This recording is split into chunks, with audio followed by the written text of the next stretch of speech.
Max Weber on authority. Max Weber's conception of authority is a demonstration of his concept of ideal type in action. According to Weber, both power and authority are social in character and come into play where relations are there. He links the concept of power and authority by using different ideal types.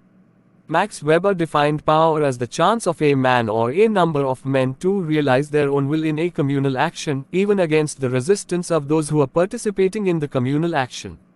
Authority, according to Weber, is a form of legitimate power that is considered legitimate in society.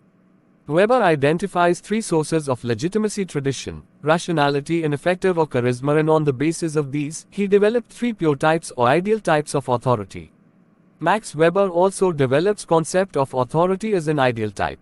According to him, coercion differentiates power from authority. Power has an element of coercion in it. Power is the capability of individuals to influence others irrespective of their will. According to Weber, there are three elements of authority or three ideal types of authority based upon his conception of various types of social action.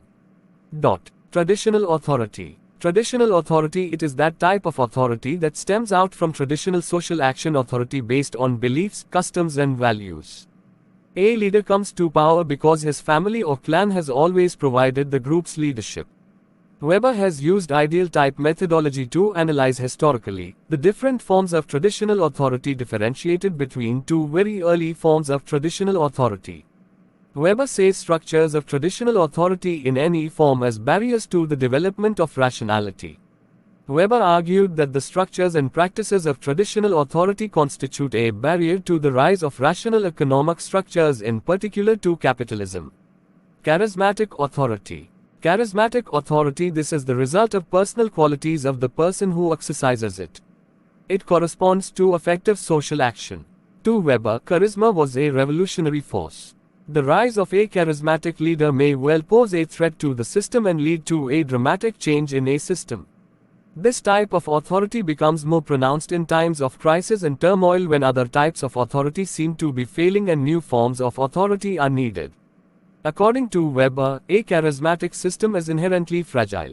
It survives only as long as the charismatic leader lives or the crisis lasts. This type of authority is also not as effective as legal rational authority, as organization is not done on rational criterion and members are not technically trained. An organization based on charismatic authority has no formal rules, no established administrative organs, and no precedents to guide new judgments. Legal rational authority. Legal rational authority. This authority is based on zweckrational social action or total rational action. Legal rational authority can take a variety of structural forms, but the form that most interested Weber was bureaucracy, that he considered the purest type of exercise of legal authority. Weber wrote about this category as it leads to the most efficient system. Actual authority may be a combination of above ideal types of authority. In the real world, there is constant tension and sometimes conflict among the three bases.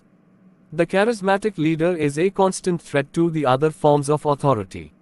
Further, a particular type of authority may change over time and transform into another type.